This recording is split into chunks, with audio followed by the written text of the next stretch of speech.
ನಮಸ್ಕಾರ ಸ್ನೇಹಿತರೆ, ನಾನು ಡಾಕ್ಟರ್ ಲಕ್ಷ್ಮೀಜಿ ಪ್ರಸಾದ್. ಇವತ್ತು ಮರ್ಲು ಮೈಯೊಂದಿ ಎನ್ನುವಂತಹ ಒಂದು ಅಪರೂಪದ ದೈವದ ಕಥೆಯನ್ನು ಹೇಳ್ತೇನೆ. ಸಾಮಾನ್ಯವಾಗಿ ಅಧ್ಯಯನಗಾರರಿಗೆ ಸಮಚಿತ್ತತೆ ಬೇಕು, ಭಾವತೀವ್ರತೆಗೆ ಒಳಗಾಗಬಾರ್ದು. ಆದರೆ ಈ ಮರ್ಲು ಮೈಯೊಂದಿಯ ಕಥೆಯನ್ನು ಕೇಳಿದಾಗ ನನ್ನ ಕಣ್ಣು ಕೂಡ ಹನಿಗೂಡಿದ್ದು ಸತ್ಯ. ಉಳ್ಳವರ ನಡುವಿನ ದ್ವೇಷಕ್ಕೆ ಬಲಿಯಾದ ಮುಗ್ಧ ಮುಗೇರರ ಹುಡುಗಿ ಈಕೆ.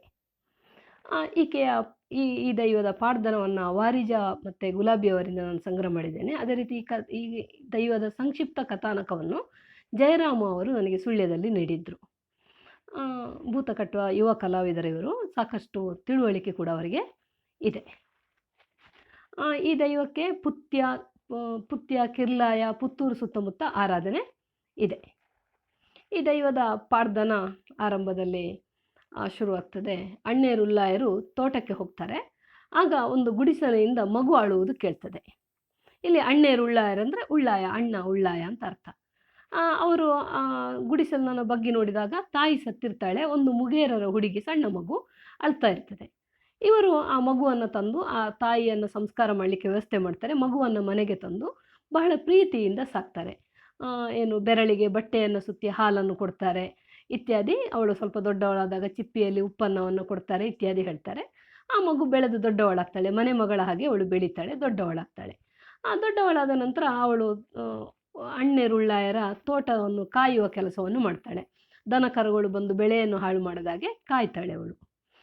ಒಂದು ದಿವಸ ಅವರ ಪಕ್ಕದ ತೋಟದ ಏರಿಯಾದ ಹೆಬ್ಬಾರರಿಂದ ಅವರ ಹಸುಗಳು ಈ ತೋಟಕ್ಕೆ ಬರ್ತದೆ. ಇವಳು ಆ ಹಸುಗಳನ್ನು ಬಡಿದು ಓಡಿಸ್ತಾಳೆ. ಮತ್ತು ಇನ್ನು ತೋಟಕ್ಕೆ ಹಸುಗಳು ಬಂದರೆ ನಾನು ಅಣ್ಣೇರುಳ್ಳಾಯನಿಗೆ ಹೇಳ್ತೇನೆ, ನನ್ನ ಒಡೆಯನಿಗೆ ಹೇಳ್ತೇನೆ ಅಂತ ಹೇಳ್ತಾಳೆ. ಅದು ಅವರಿಗೆ ಸಿಟ್ಟು ಬರ್ತದೆ. ಪಕ್ಕದ ಏರಿಯಾದ ಹೆಬ್ಬಾರರಿದ್ದಾರಲ್ಲ, ಅವರಿಗೆ ಸಿಟ್ಟು ಬರ್ತದೆ. ಅವ್ರು ಏನು ಮಾಡ್ತಾರೆ ಅಂದರೆ, ಇವಳು ಎಂದಿನಂತೆ ಅವರು ಹಿಂದಿನಿಂದ ವಿಷ ಇಕ್ತಾರೆ ಈ ಹುಡುಗಿಗೆ. ಇವಳು ಎಂದಿನಂತೆ ಮರುದಿವಸ ಕೂಡ, ಹಿಂದಿನ ದಿವಸ ಜಗಳ ಆಯ್ತಲ್ವ, ಮರುದಿವಸ ಕೂಡ ಇವಳು ಬುತ್ತಿಯನ್ನು ಕಟ್ಟಿಕೊಳ್ತಾಳೆ. ಬೆಳಿಗ್ಗೆ ಎದ್ದು ಹಾಲನ್ನು ಊಟ ಮಾಡ್ತಾಳೆ, ಆಮೇಲೆ ಬುತ್ತಿಯನ್ನು ತೊಗೊಂಡೋಗ್ತಾಳೆ ಮಧ್ಯಾಹ್ನಕ್ಕೆ ಊಟ ಮಾಡಲಿಕ್ಕೆ. ತೋಟಕ್ಕೆ ಹೋಗಿ ಅಲ್ಲಿ ಒಂದು ಅತ್ತಿ ಮರದ ಗೆಲ್ಲಿಗೆ ತನ್ನ ಬುತ್ತಿಯನ್ನು ಕಟ್ತಾಳೆ. ಎಂದಿನಂತೆ ತೋಟವನ್ನು ಕಾಯ್ತಾ ಇರ್ತಾಳೆ. ಆಗ ಏರಿಯಾದ ಹೆಬ್ಬಾರರು ಮೆಲ್ಲಗೆ ಬಂದು ಅವಳ ಬುತ್ತಿಯನ್ನು ಬಿಚ್ಚಿ ವಿಷವನ್ನು ಹಾಕ್ತಾರೆ. ಇವಳಿಗೆ ಗೊತ್ತಿರುವುದಿಲ್ಲ. ಮಧ್ಯಾಹ್ನ ಬರ್ತಾಳೆ, ಕೈಕಾಲು ತೊಳಿತಾಳೆ, ತಾನು ಕಟ್ಟಿಟ್ಟಂಥ ಬುತ್ತಿಯನ್ನು ತೆಗೆದು ಊಟ ಮಾಡ್ತಾಳೆ.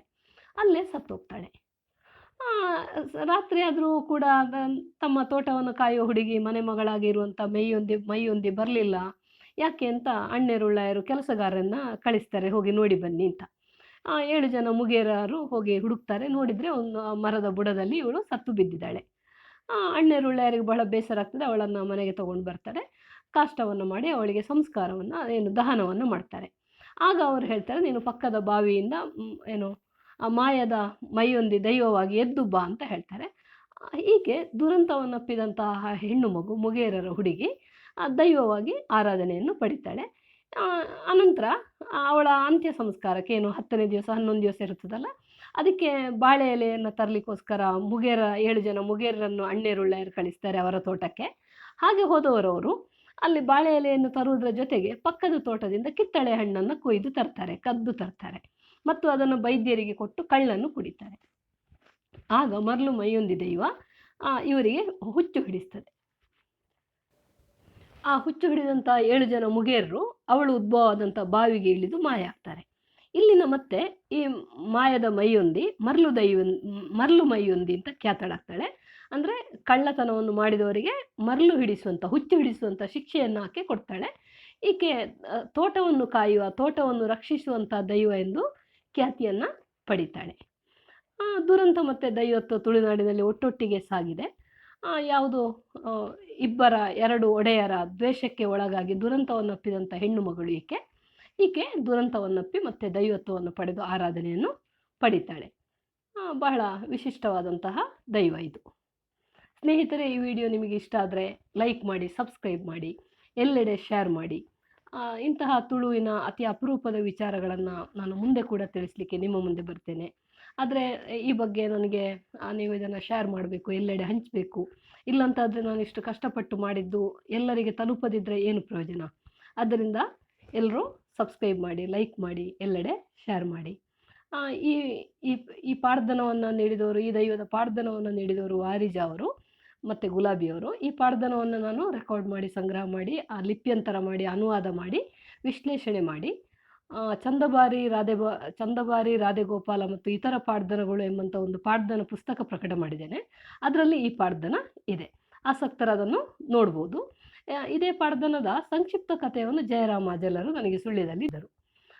ಬಹುಶಃ ಈ ದೈವಕ್ಕೆ ಬೇರೆ ಪಾಡ್ದನ ಇವರಿಬ್ಬರು ಹೇಳಿದ ಪಾಡ್ದನದ ಕತೆ ಕೂಡ ಸುಮಾರಾಗಿ ಒಂದೇ ಥರ ಇದೆ, ಭಿನ್ನವಾಗಿಲ್ಲ. ಅದೇ ರೀತಿ ಸುರೇಶ್ ಅವರು ನೀಡಿದಂಥ ಕತೆ ಕೂಡ ಸುಮಾರಾಗಿ ಇದೆ. ಈ ದೈವದ ಪಾಡ್ದನಕ್ಕೆ ಇನ್ನೊಂದು ಪಾಠಾಂತರ ನನಗೆ ಸಿಗಲಿಲ್ಲ, ಆದರೆ ಈ ದೈವಕ್ಕೆ ಬೇರೆ ಪಾಠಾಂತರ ಇರಲಿಕ್ಕೆ ಸಾಧ್ಯತೆ ಇದೆ. ಈ ಬಗ್ಗೆ ಹೆಚ್ಚಿನ ಅಧ್ಯಯನಕ್ಕೆ ಎಡೆ ಇದೆ. ನಮಸ್ಕಾರ. ಎಲ್ಲೆಡೆ ಶೇರ್ ಮಾಡಿ ಹಂಚಿ. ಧನ್ಯವಾದಗಳು.